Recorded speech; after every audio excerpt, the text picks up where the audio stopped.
Okay. Let's take roll call first. Stanley Green, Present. Edward Cohn, Present. Mike Denny's here, and that's enough for a quorum, so we will proceed. So I do need a motion to accept the minutes from the last meeting. So moved. Second. All those in favor?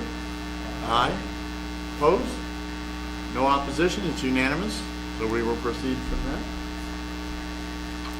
All righty. The consent agenda. I do need a motion there. I move that we approve the agenda as presented for today's meeting. Second? All those in favor? Aye. Aye. Aye. No one opposed? Oh, or I should say, anyone opposed? No opposition is unanimous, so we will proceed. All right.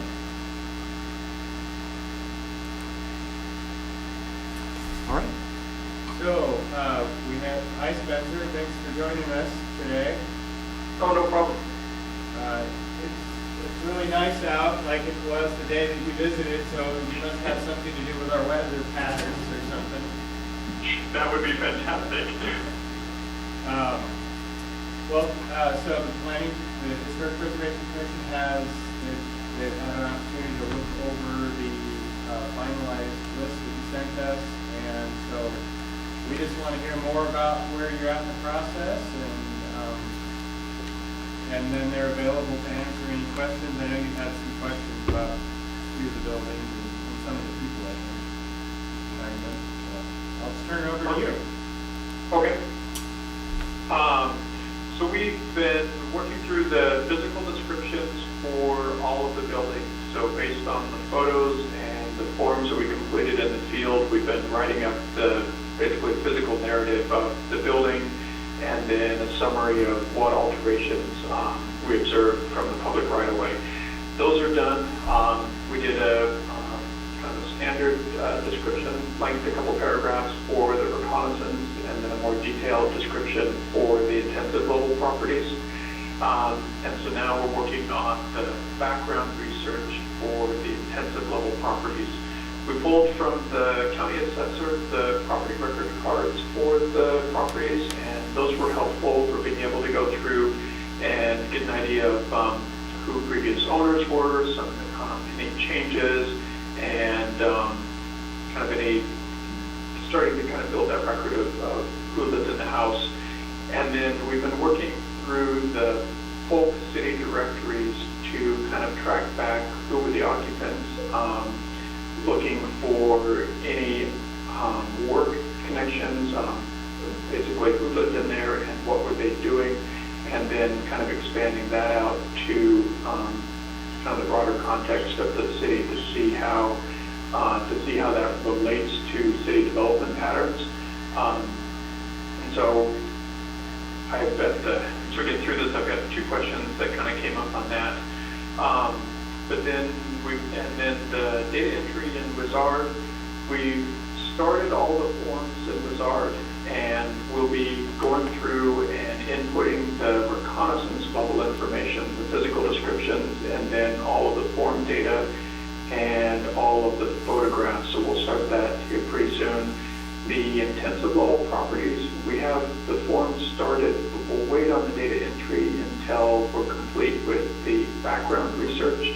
Sometimes background research will adjust dates, or it'll help to kind of inform any alterations. So it's kind of nice to have all of that information settled out in the Word file first before we go in and do the data entry in Wizard.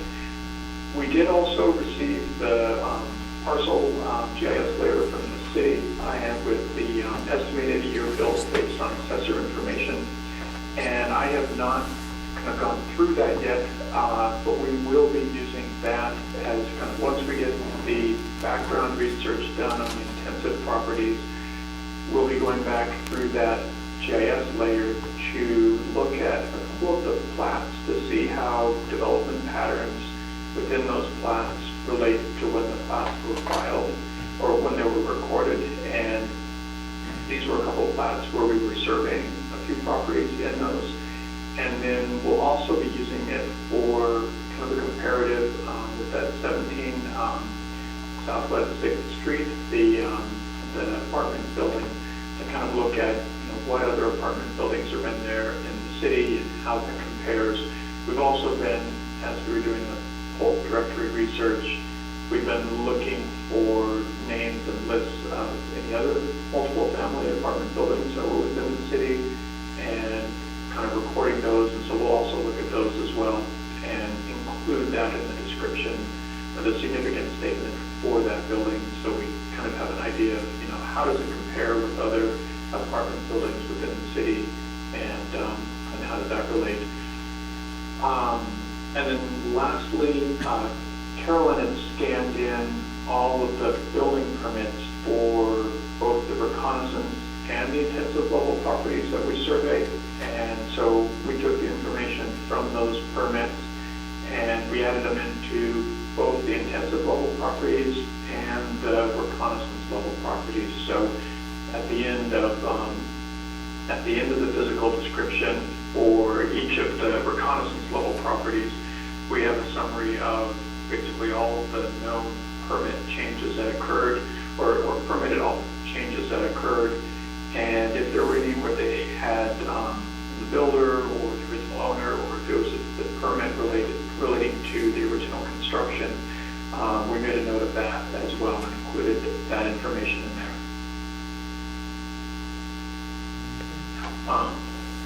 I'm just curious. This is Mike. I'm just curious about the apartment complexes.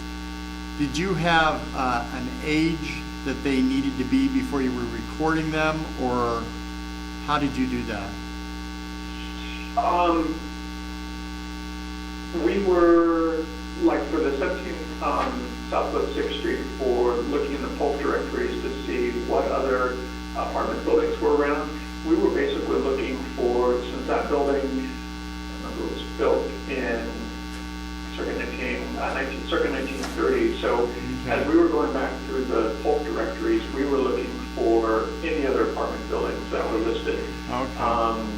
And so like for 1946, there were three others, the Carl Hafner, the rep, and then there's a building for Walla College that it's tracked down. But it's been fairly consistent. The Hafner, there's a federal housing, the faculty court, of course, the McCalla housing project. So we've just been kind of, right now it's just in an outline. So as we go through, basically for each year, we just start listing them in there along with their address. And then we'll kind of, once we start writing, we'll sit down and look at that. And then also kind of look back based on the addresses and see which of those are still there, and from Google Street View, see if we can get an idea of what their comparative integrity might be, which will help us say relative to this one that this is, one of the most intact left in the city, or just how it fits in with its multifamily counterparts within the city. Okay. I was just curious because there's I forget the name. What's the little short street? It's over here by the water tower. It has old stucco apartments that are. Oh, Elm? Yeah. Well, it's west of Elm. Is it Elm? West of Elm, I think. And it's a short street. It's in, and there's several. I was just wondering if those were included because this week I remembered that. Is this south of the Mount Water? It is, south of the tower, yeah. So if we come off of 6th Street. Right. And it's just a very, Between very 6th and short- Birch. Yeah. Yeah. It's between Birch and Dayton. Right. And there's apartments in there. Right. Well, yeah, they're cabin-like little buildings, Yeah. houses. Is that the one you're thinking? And but they're connected. Oh, okay. Yeah. Oh, I know which one. Yeah. A little further south. And they were built in the 30s as well. I think. I think they were probably in the 40s. Were they? Yeah, the concrete block. And it's called Rose Lane. Yeah. Used to belong to some people named DeLeo. Before that, it belonged to some people named,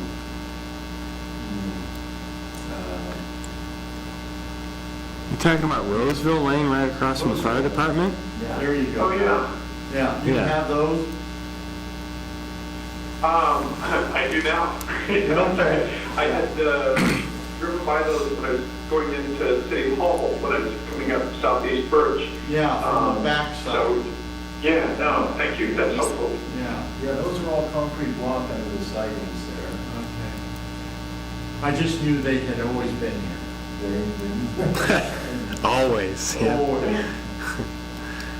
I think the Whitmans stayed in them when they came. Right.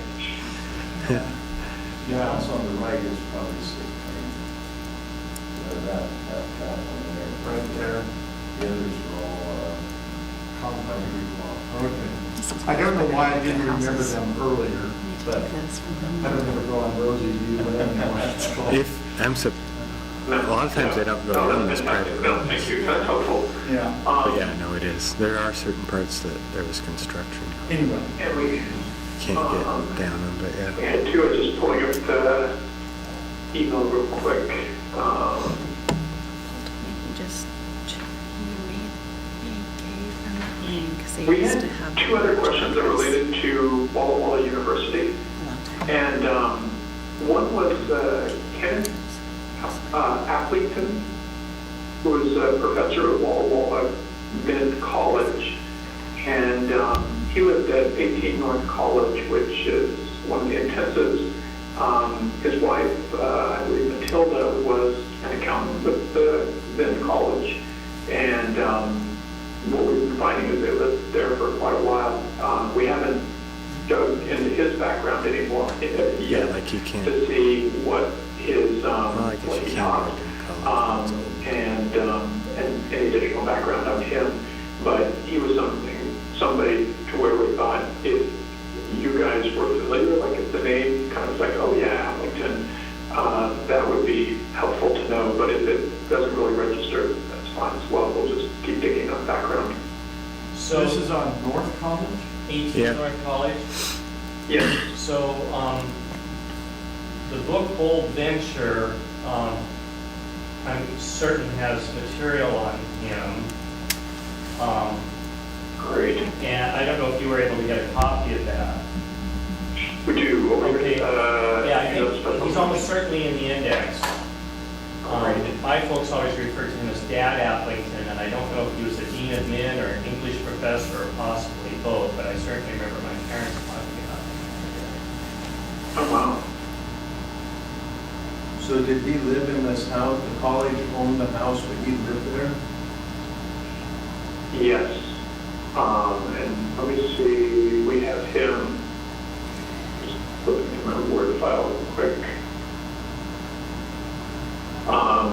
So far, we have him and Marguerite living there from 1957 back to at least 1949, but it seems like potentially earlier. We just haven't made it back through the earlier whole directories yet.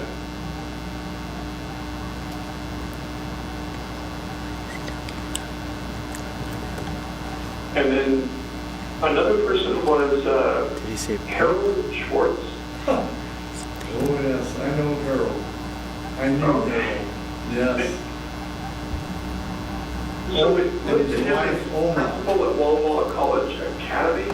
Yes. Is College Academy the same as Walla Walla College, which is No. now Walla Walla University? No, that's Adventist High School.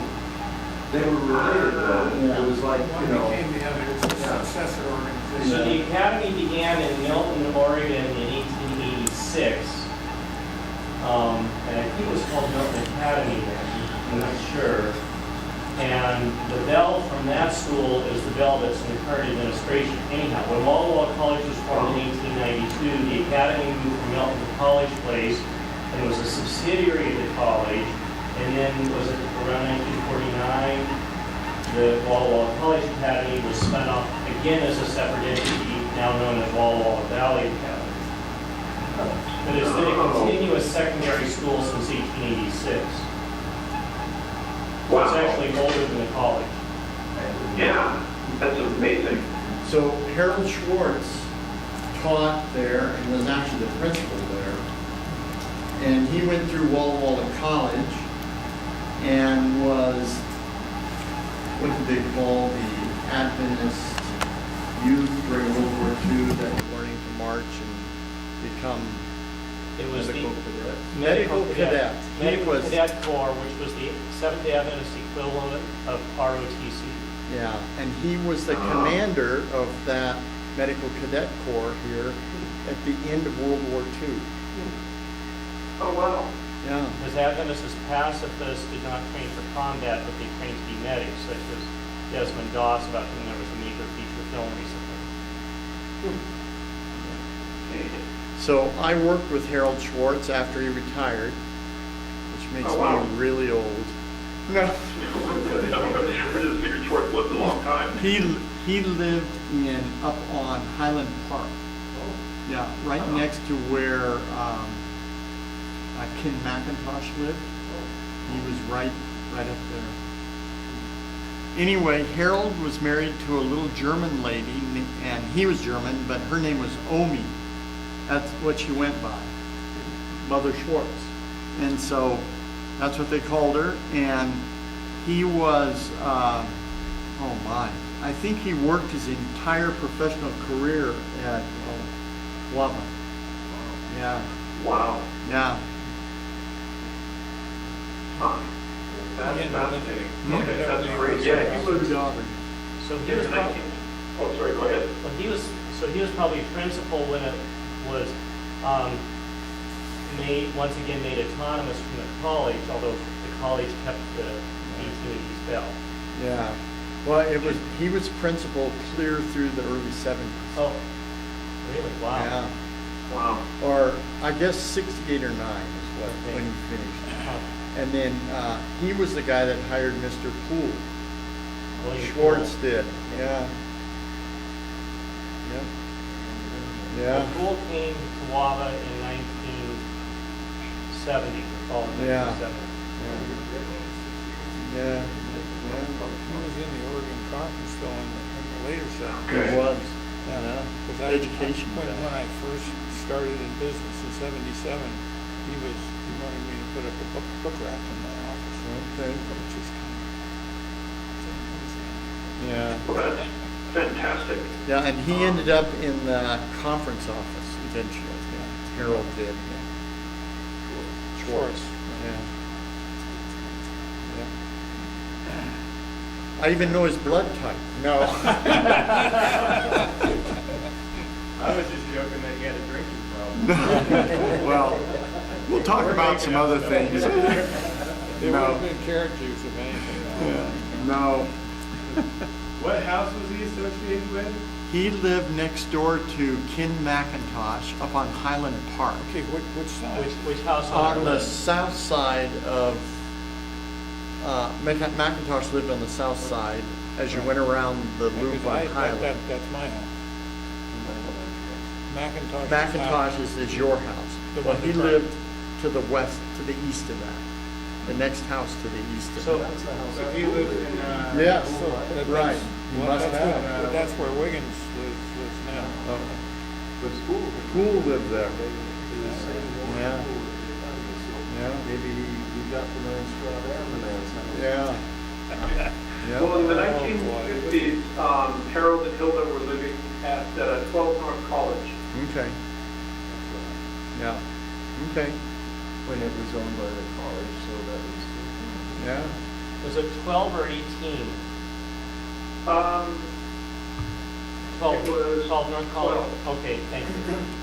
So those two little houses are side by side, and they were both interesting to you because they were on our list, and they had people that lived there for a long period of time. I'm sorry, I missed the first part of that. Well, I was just wondering if,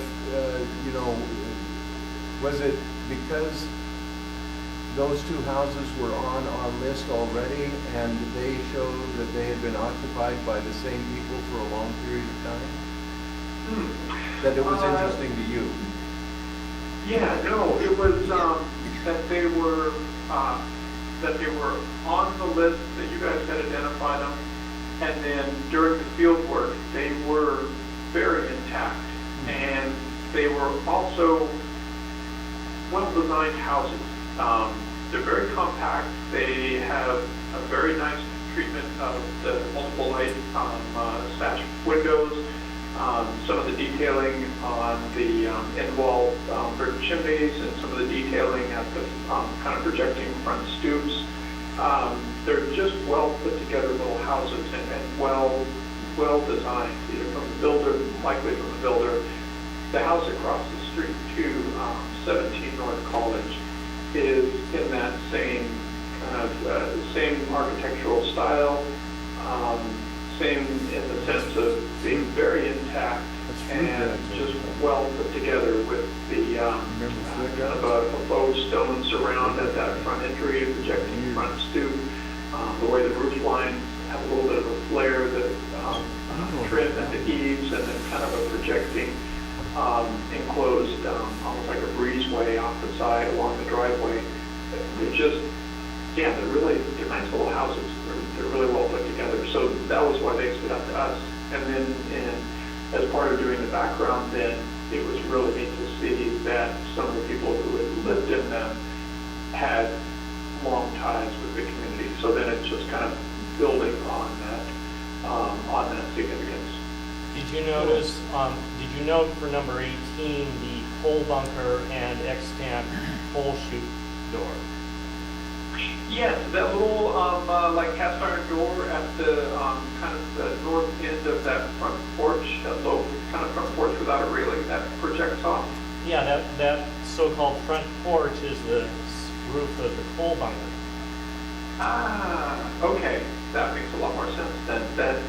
Oh, yes, we did note that and did include a note about that, about the door in the physical description, and I'll add a note about the porch being the roof of the coal bunker. So 18 North was lived in by Grandma and Grandpa Pflugrad for years and years. Oh, how do you spell FLU? P-H. No, PF. P-F, Pflugrad, yeah. P-F-L-U-G-R-A-D. Correct. Yeah. I went through high school with their grandson. Oh, And the Pflugrads had a farm in the vicinity of C Street and Ash for going back to the very early 20th century or before. And one member of the Pflugrad family still owns several homes on that block. In fact, that block, one of the homes on our list is on that block. Let's see. Isn't there a Pflugrad edition? There might be. I mean, there are a Over whole lot off. of Pflugrads around here. Yeah. Yeah. So, Grandma and Grandpa Pflugrad lived here from the early 40s on. oh, interesting. I'm just making a note of that. And most of their children became ranchers. And their son owns a 4,700-acre ranch down out of Long Creek, Oregon. Gee. Yeah. Wow. And the guy that I went through high school with, that was his son.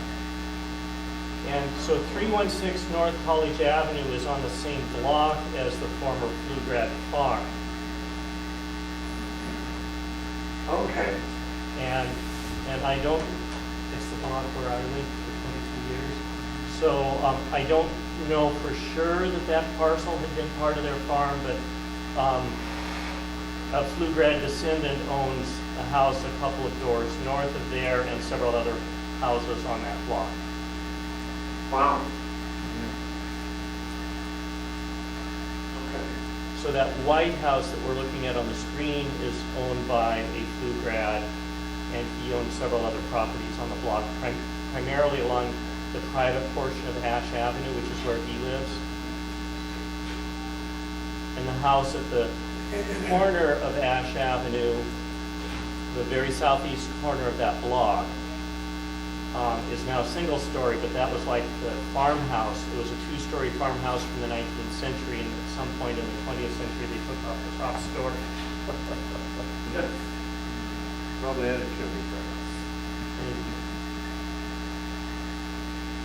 And then the place on around the corner burned in, 1987, 88, and a little child was killed in that fire. So, Spencer, is there, if there were any homes on this, in the intensive level list that the commission disagreed with, could they be moved off, or are we, is this set in stone, or are you seeking input on that sort of thing, or? It'd be better if we didn't change any of them, but we certainly can change them. And now would be the time if there's any that you want to switch. I'm not saying there is, but I wanted to bring that up because if there is any concern, I want to hear it now or forever. So there's one that if it's not too disruptive, I would like to see a switch. I'd like to see 1575 South College go to reconnaissance. And the reason why is 1575. That house wasn't in the city of College Place when it was built. And for the first few decades of its life, it was not in the city. And what I would like to see it switched with is 36 Tremont, which not only was in the city when it was built, but that house was designed by and built by the engineering professor and park commissioner who created that subdivision, which was the first subdivision in eastern residential district in eastern Washington to have underground utilities. And the person who designed and built that house and that subdivision is far more historically significant, in my opinion, to the city of College Place. And I'm not belittling the people involved with 1575 South College. They're great people. They've made a big contribution, but it wasn't part of the city of College Place when that house was built. That's Corn Forest Place. 1575? Okay. So, No, this is. Spencer, That's can you tell us? Yeah. No, that's Bennett's house. Yeah, 36 is Bennett, not part of Fred, it. Fred. Oh. Yeah, they Oh. lived in it before he did. No, No? Bennett built it. Oh, they lived next door to him then. They lived right there. Bennett built that house. Okay. His widow sold it just, it was in the Bennett family until Okay. just about 4 years ago. Okay. And the other one is I've got no Grab problem. On, Yeah. Delay. I've got no problem if you want to make that spot. Okay, Spencer, can you tell us what your analysis was at 36 Northeast Tremont? The windows look like they had all been changed out into vinyl, so it had somewhat diminished integrity. I think the house of itself, though, it's an interesting. I mean, making that switch for those two, I think would be fine. They're kind of similar contemporary styles that it's not a dramatic change, and it's nice to keep a more contemporary property on the intensive list. And the Northeast Tremont, the siding, the front entry, the garage, the purlins, and just that whole deck. I mean, everything else beyond the windows is still very much there and intact. And certainly the research into the background and development would provide kind of a start and a little bit of a formation towards kind of looking at that larger residential subdivision. Whether or not that's eligible or not is a different question, but at the very least, just some of that interpretive material that could come out of this to help tell a little bit of that broader story would certainly be an asset. And it's a much more visible that was kind of one thing on that 1575 that had been a little difficult to get photographs. They really sighted the house right up on the top and well back from the street. So I move that we trade these two houses, move to intensive level 36 Northeast Tremont and move to reconnaissance level 1575 South College Avenue. Is there a second? Second. All those in favor? Aye. Okay, any opposition?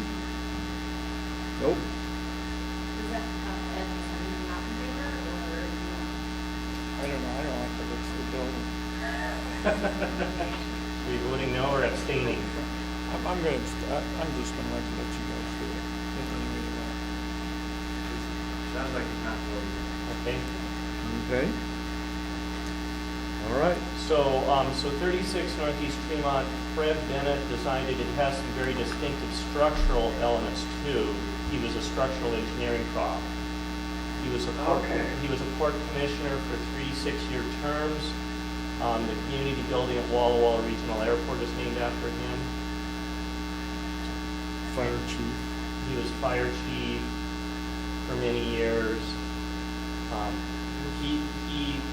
He contributed immensely, and he's also one of the early alumni of the Edward F. Cross School of Engineering. He was even at Washington State when I was taking architecture, finishing his PhD. Right, yeah, he got his master's and PhD at Washington State. That doesn't And I change can the try to house. get more information on this distinctive structural engineering elements for you. Oh, yes, please. That would be fantastic. Wow. Yeah, that's great. No, that's very exciting.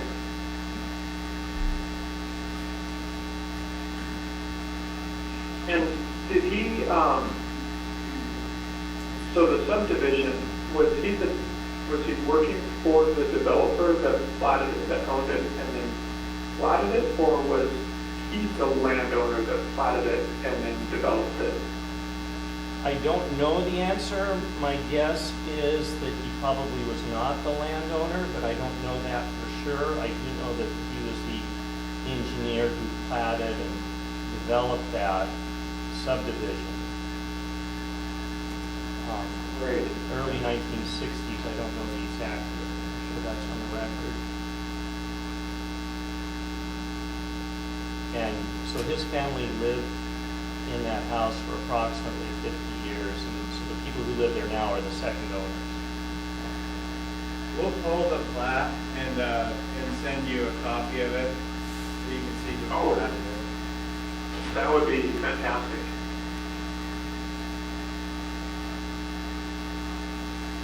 Thank you for being willing to accommodate that. I just feel really strongly that that house, and because of the person who it associated with, is significant. Oh, yeah, no, absolutely, no problem. And there are details like the large front door has the doorknob in the center of the door, Yeah, and there's kind of classical 1960s, I think, starburst pattern around the doorknob, and other There is. details, with the house that have certain really classic space age elements to them. yeah, absolutely. No, and I think if I remember right too, that deck, yeah, like an engineer's house, the deck has like sonotube concrete posts at the outer end, but then spanning between those is basically a concrete beam that spans across between those instead of what you'd imagine to see either like a pressure treated or some other type of lighter wood member expanding there. So it's certainly well engineered. Right, and the fireplace has, I'm sure it's still there, a glass screen with outside air coming from behind and heat circulating. A lot of elements that were not common in a living room fireplace in that era, but were designed for, thermodynamic efficiency, so as not to draw in the heated air from the house for combustion air, things like that. So there are just a whole lot of features pictures that represent really careful engineering thought. Wow, that would be really exciting. And if the Bennett family, too, if they have the drawings for the house and are willing to share those, that would be fantastic as well. And I was just looking, we had pulled the plat for this one, so John, no need to pull the plat. And Marguerite Applington was the notary public, oddly, since it's kind of connecting all around. But yeah, so, It's a very small. so we do have a copy of the plat. Okay, I will, Professor Bennett's son works for the university, and I'll ask him if he knows about the blueprints. Okay. That'd be wonderful. That'd be really exciting. Yeah, and it was filed for record at the request of Fred Bennett, 1962. Okay, neat. Well, that's an exciting change. That's really neat.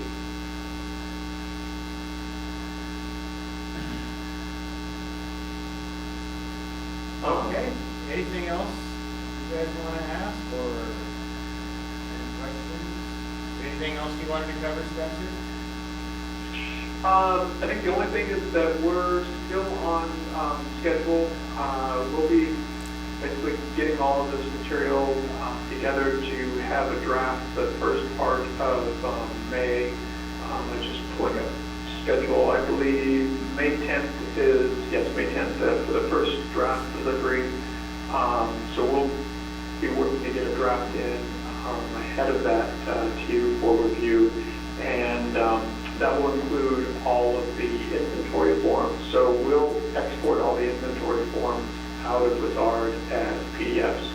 So you'll have all of those to be able to look through, and as well as the report. And then we'll kind of go on from there for a follow-up meeting to talk through edits, and then the revised draft and the next public meeting, and all of that as it goes along. So that's definitely something too, where if the family's willing to share, for example, like the drawings, if they're not able to share them in time for that May 10th draft, that's not a problem. With any new information that we get from there, we can update that and add it in for the next round of drafts. Okay, I just put into my to-do list contacting somebody who will know about the structural info and asking family members about the plans. Fantastic. Great. Have you been in contact with the family that owns the Spitzenberg house, 575? Is that me? No. Yes, sorry, Spencer, yeah. Oh, no. We would reach out to any of the property owners.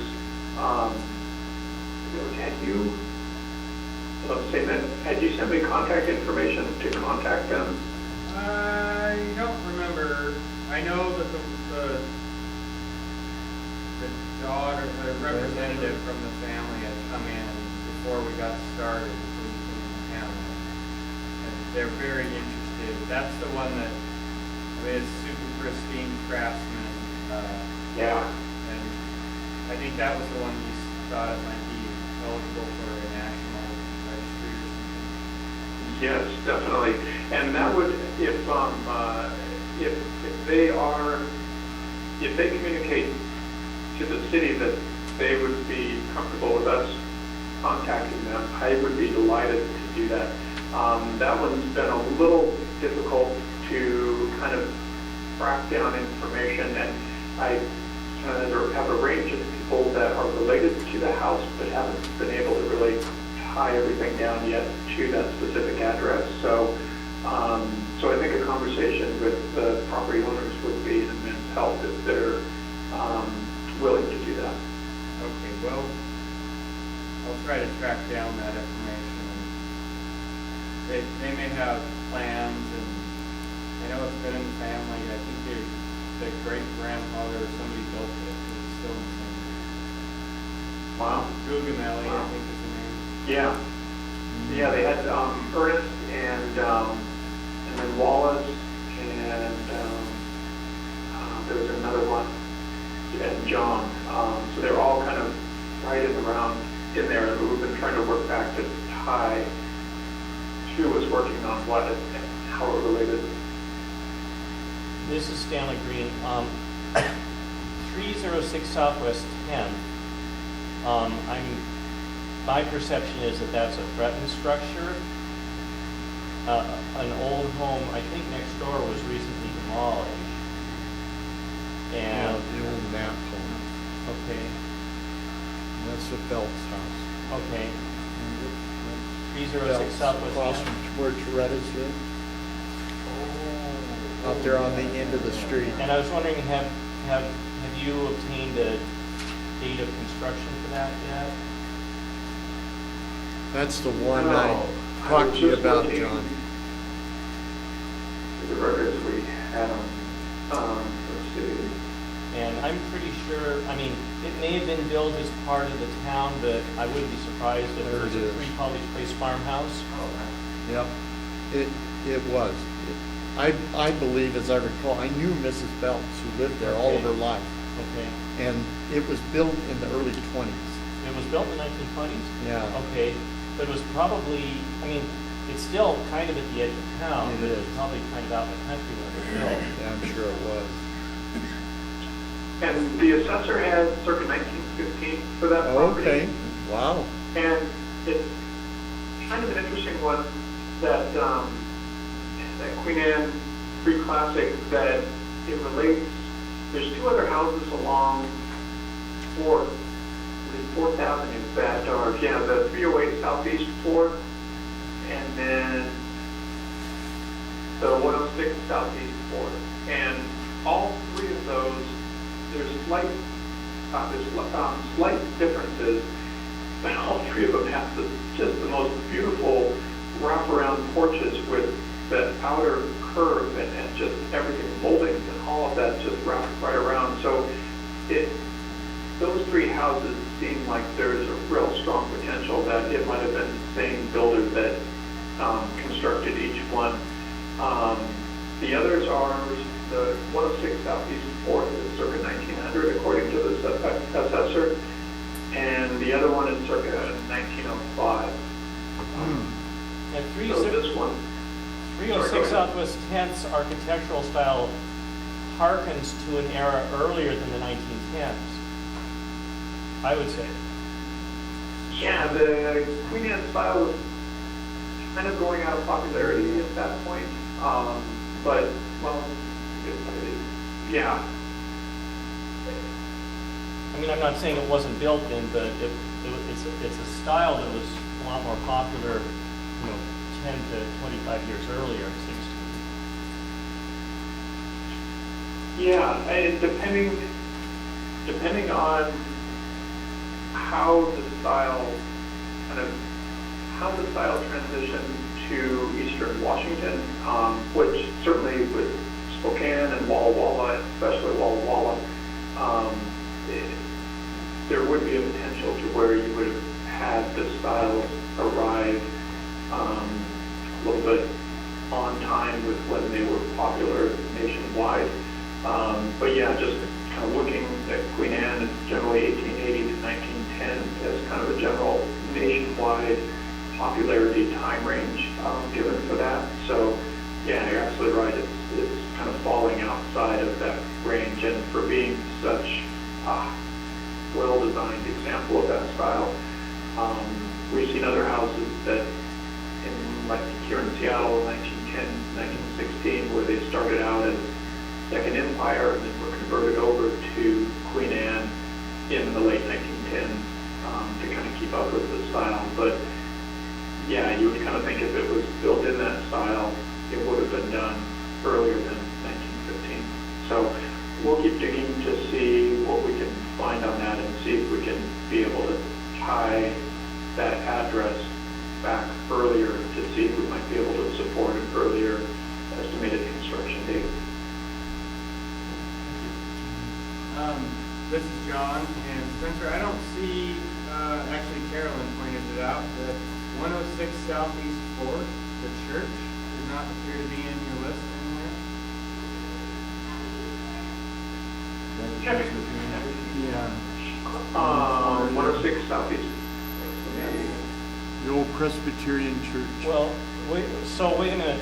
On the list, 106 Southeast 4th appears with a different photo. Oh, is that what's going on? Am I not seeing? So the address 106 Southeast 4th is on the list, but the photograph is not the church. Is the church the small building back behind the house? No, it's right on the corner there of the street. Oh, at the northeast corner of Southeast Dash and Southeast. Correct. Oh, okay. I remember that conversation that we had about if I had looked at that building. I did not understand that we should have surveyed that. I do have all the information in terms of photographs to be able to complete a form on that. So I could add that as a reconnaissance form if you wanted that building surveyed. Well, let's clarify, because when I'm looking at this PDF and the house so the address 106 Southeast 4th is in this PDF that you sent, okay? Mm-hmm. The photograph resembles the house at 308 Southeast 4th. I don't know if it's simply a misplaced photograph or what's going on there, but No, they are both different houses, but very similar. They both have that same, just like with the last house that we were talking about over on 10th. They're that same Queen Anne, pre-classic. They have the big wraparound front porch, and then they change a little bit in the roof configuration. And but yeah, otherwise they're like very, very similar, almost identical, but there's subtle variations that kind of set them apart, and they are different properties. so what is the number for the church? It can't be 106, because 106 would be the south side of the street, wouldn't it? It is 106. But, We're looking up the address for the well, house. aren't the odd numbers usually on the south side of the street? I mean, the even numbers are usually on the south side of the street, and the north side is usually odd. That's why, And so 106 Southeast 4th would be on the south side of 4th Street, wouldn't it?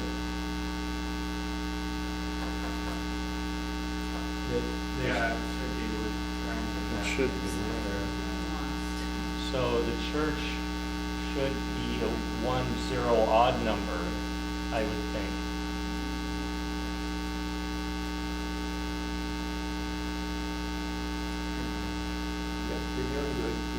Keep going down.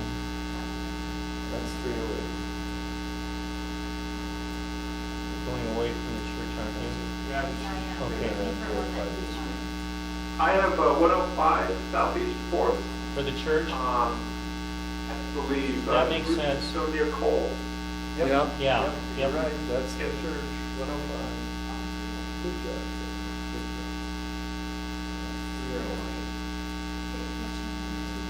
So, No, it's 105. yeah, 105. So if we were to add the church to the reconnaissance level, we'd want to take something off. I wouldn't. Okay, I mean, unless you guys really. so, Why would you want to take something off? well, I just thought we had a limited number on the reconnaissance level. I thought we were below Oh, on our number. Oh no, you're right you're at the correct amount. Oh, are we? Okay.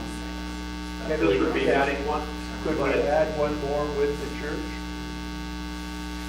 Being as it's. It would. Yeah. Can we add that?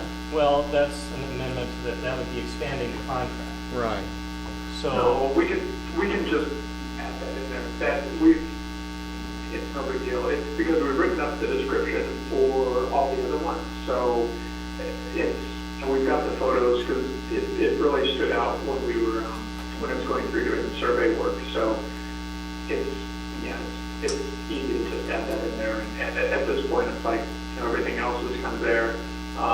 Plus, you guys are helping to track down some of the information on the Bennett House and to get that background research. So that helps us. So, it's just and it's a nice building. okay, so I move that we add 105 southeast fourth, the old church to the reconnaissance level. Second. All those in favor? Aye. Aye. All those opposed? No opposition? It's a done deal. Thanks for adding that on. Yeah, We thank you. appreciate it. Oh, no problem. Yeah. Just updating our notes. What have you found out about 620 Southeast Gate? 620 Southeast. That's on your intensive list. That one, not as much as we would have liked so far. That, so Redding, lived in the house for a while, but Redding's real estate. And then Otto Munson, lived there for a while, but unfortunately we don't have a lot of information on him. And then, I've got to look up the pronunciation of this, but it's Zdravko, Roska, and Wilhelmina were the owners and lived at the house in the 1950s up through, it looks like about 1975. And they worked with, it looks like Mr. Roscoe worked with the Mojonier. Mojonier. Wholesale. John. Yes. Thank you. That's local pronunciation. Yeah, so a whole bundle of difficult pronunciations in there, but worked for that wholesale produce company, and so we're still trying to track down more information on that one.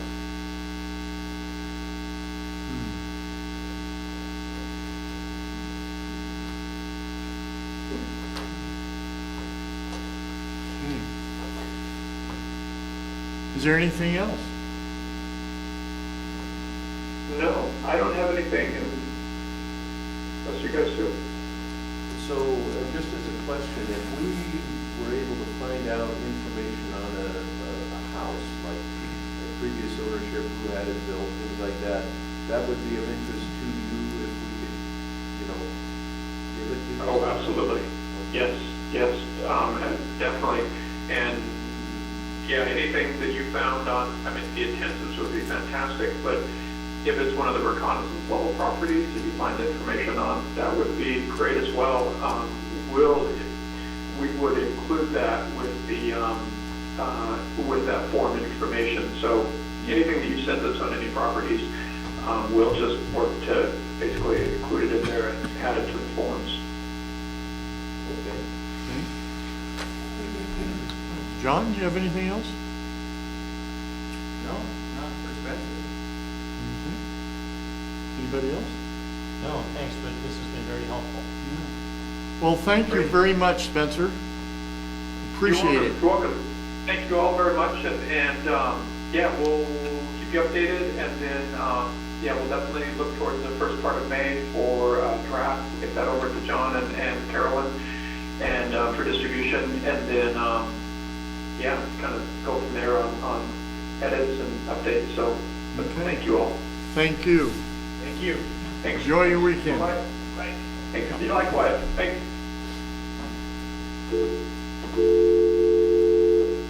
All right.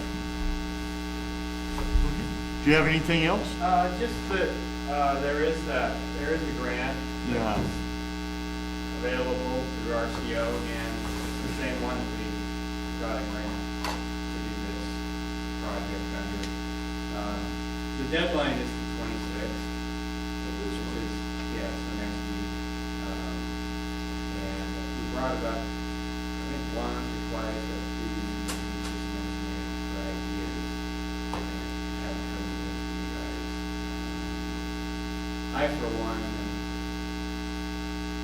feel like we should just let it pass and apply it next year, So since we next, still have a lot of work to do on this project. so RCO grants are every even year. Yeah. And so this one will come around again next year. So why don't we let it sit and hit it next year?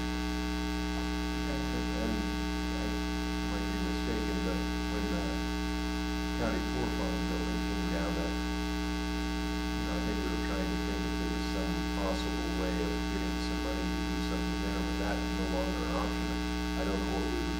Yeah, you're right, we were thinking about applying for a grant to assist in moving. Yeah. Well, I'll tell you one structure I'm thinking about, and that's Beltz's old home down there, because I don't think on the end of 10th Street, I don't think that the current owners of that property have the greatest appreciation for that home. And I do feel like it's something we might want to look at. It's abandoned and boarded up, isn't it? It is boarded up, but it is owned. Yeah. The people that own it are the same ones that are having a brand new house built beside it to replace the Yeah. one that was burned down. I think their name is Ledbetter. Yeah. And I know you said that it might be on the endangered list. It would be from neglect, but I doubt very much they would tear it down. Yeah, I think they No, would. it's probably old stuff. Yeah, yeah. yeah. Well, I could see if one of the eligible grants would be like, put a roof on it or something. Yeah, something to maintain it anyway. Because that's what's gonna happen if the roof's gonna go. Yeah. Yeah. So, we can look into that, I mean, that probably would be. Yeah. And then I think that we could get a grant to re-roof it. Yeah.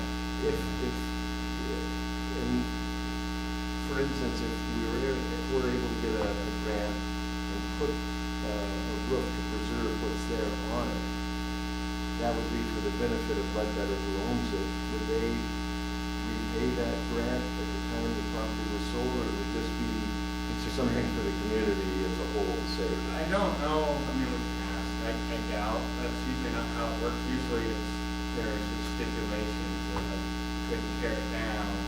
If you did tear it down, then you'd have to repay, and things like that. So we'd have to get their okay for it. Yeah, well, yeah, we'd have to get it okay. There may be requirements that it has to be on the list, and so that could be Oh, one of the something. things that could, the Ledbetters, we'd have to get them to agree to put it on the registry. Yeah.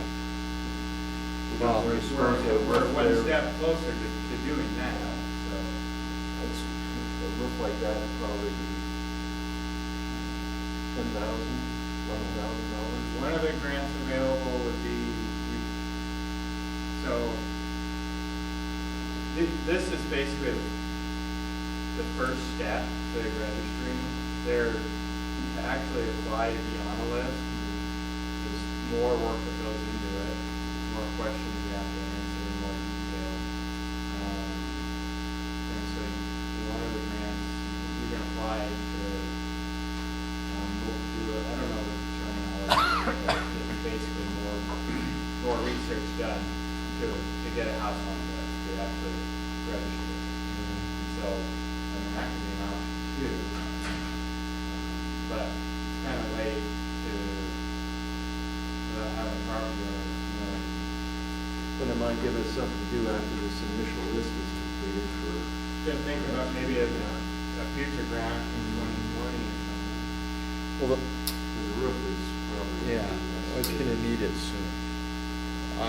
I drove over, Toretta's lived across the street from there for years and years and years.